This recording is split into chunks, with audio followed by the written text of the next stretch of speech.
It's Friday, January the 14th, and for today anyway, these are all heads of government, gathered in Washington for a transatlantic security summit. In real life, they're all former senior policymakers. They don't know what's going to happen today. All they've been told so far of the plot is that there are reports of possible smallpox cases in Europe. Rather than rush home, the heads are using this meeting to work out how they're going to respond to what appears to be a series of bioterrorist attacks. GNN has now confirmed an outbreak of smallpox in several European countries. Smallpox is the most dreaded disease in history. It is painful, kills 1/3 of its victims, leaves some survivors blind, and most disfigured. For more on this disease, we have Dr. D.A. Henderson, the scientist responsible for the successful campaign to rid the world of smallpox in the 1970s. Dr. Henderson, how should authorities respond to this crisis? First, they will need to find those who are infected as quickly as possible. I'm sorry, Dr. Henderson. I'm sorry. GNN has just learned that Al Jazeera has broadcast a tape from a group calling themselves the Al-Jihad al-Jadid, or the New Jihad, that is claiming responsibility for this smallpox attack. This crisis has very great collective implications. And what is also clear is that there is a danger in moving too slowly and a danger in moving too fast. It's a bit different from what we have seen from Al-Qaeda in the past, where some actions were mostly directed against the West, and here they are obviously running the risk of enormous collateral damage. I mean, you can hardly call it collateral damage in Islamic countries, because smallpox is not, doesn't stop at the borders of religion and race. As far as the tone of our response is concerned, I have already instructed my ministers that they should not use any language which would inflame racial or ethnic tension. I believe that we should do the same. I can tell you also, I don't know whether you're getting this from your people, but our population is getting somewhat agitated. This is the emergency period, and we must not lose 1 hour. And we must decide all together, because we must be in agreement to offer the same attitude in our countries. I do want to open this up for floor discussion, but first I'd like to have a briefing from the summit staff. I am the U.S. Deputy National Security Advisor, and I'm speaking on behalf of the collective summit staff. As of 9 a.m., there are 51 reported cases of smallpox reported to national governments and then to the summit staff. In Germany, there are 25 suspected cases, concentrated mostly in or around Frankfurt and Munich. In the Netherlands, 8 suspected cases in or around Rotterdam. In Turkey, 15 cases in or around Istanbul. And in Sweden, there are 3 suspected cases in Stockholm. This pattern strongly suggests that multiple bioterrorist attacks have occurred, probably in Frankfurt, Rotterdam, Istanbul, and Stockholm. It will be a week before all the victims of these attacks have begun to show signs of smallpox. And we believe it should be assumed that each of these cases will in turn infect 3 others, and by mid-February we will be seeing an epidemic of 10,000 cases of smallpox. We in the UK have already taken some precautionary measures. Our medical staffs have been vaccinated, and I've instructed that all workers at our ports and airports should also be vaccinated. We are issuing a travel advisory which bans travel to the areas directly concerned, both to and from it. My country is ready to give help to the rest of the world and to start giving vaccine through WHO, and eventually to restart the fabrication of new vaccine doses. My experience over the last years is that the discussions at the general level about solidarity, about how to deal with the potential needs in a bioterrorist or in a reoccurrence by accident of smallpox, is easier to discuss at the general level than when you get into a situation where you have to make clear commitments. Before they share vaccine, they need to know how much they've got to begin with. It turns out that some have a lot more than others. The important point is that in all, the total global inventory of smallpox vaccine is just over 700 million doses, enough to vaccinate a little more than 10% of the world's population. The US, Germany, France and the Netherlands have enough to vaccinate all their citizens, but they don't have much left over for anybody else. Canada, Sweden and Turkey have nothing like enough. The Republic of Turkey has formally requested that the North Atlantic Council immediately invoke Article 5 of the NATO treaty, and under Article 5, Turkey is requesting immediate assistance from its NATO allies.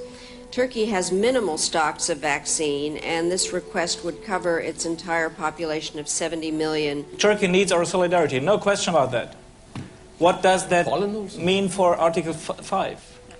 Article 5 is not the response to the health situation they're facing. You all are talking about cooperation, and I think that's very important. And I'm a different president than the previous one, but I do think that it's still the same country. And a lot of our people are very knowledgeable about the fact that when we wanted cooperation, at the time that we were attacked and 3,000 people died, the Article 5 was invoked, but in fact when we really needed help in Iraq, many of you decided it was not useful. Madeleine, I understand your political problems. Why us, Europe and Turkey? Maybe there is a plan. Maybe there is a plan to split us. Briefings have told them that there are two ways to go with vaccination: ring or targeted around the affected areas, or straightforward mass vaccination. The WHO recommends the ring approach, not least because if everybody who has stocks goes to mass vaccination, there'll be none left for anyone else. But events are getting away from them. We have breaking news from the U.S.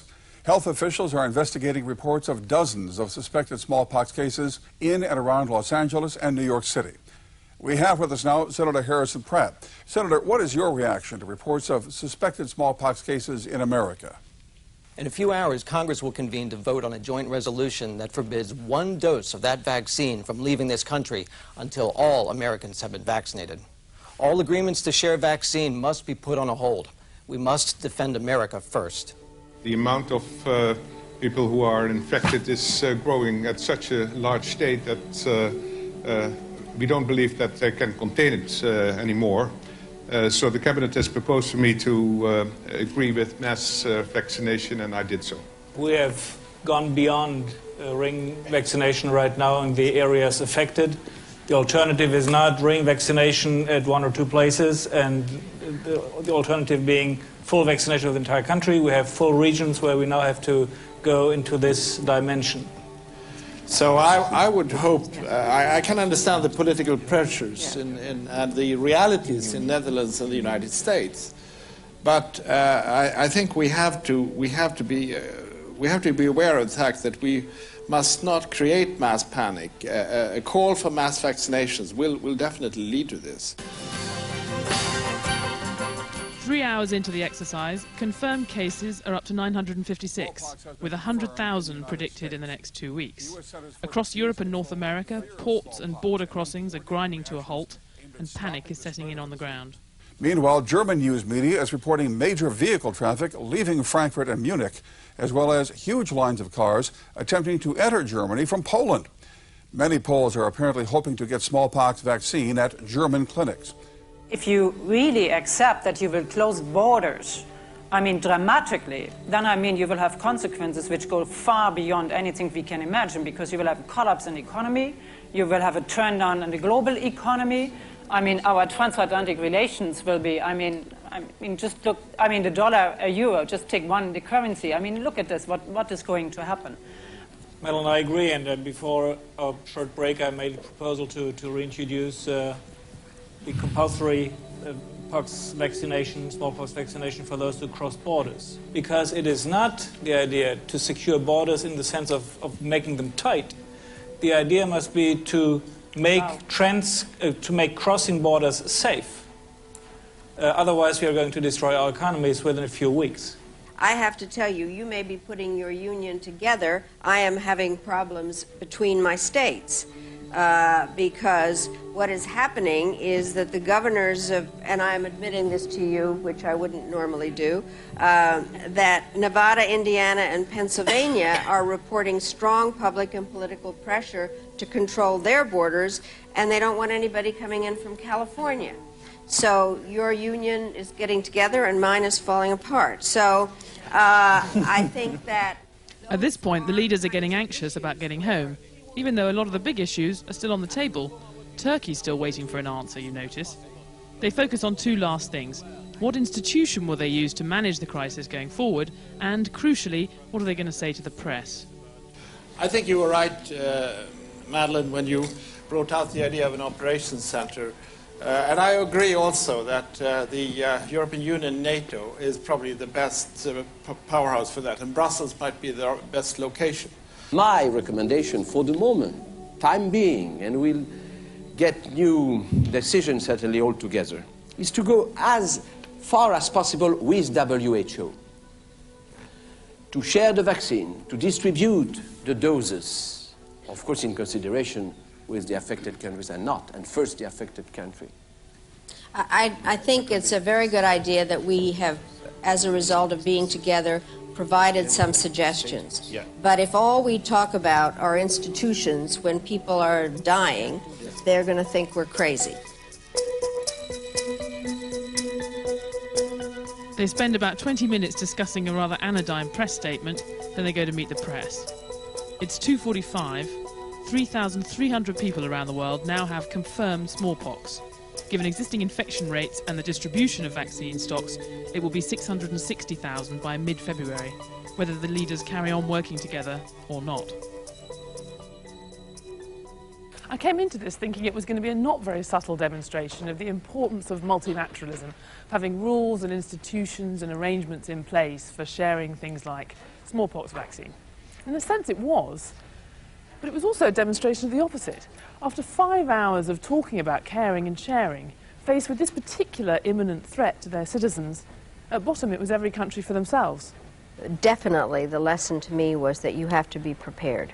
And that if you don't have something, you are dependent on the kindness of others. And there is the difficulty when you're a national leader that your first responsibility is to your own people. Finally, a cheery epilogue.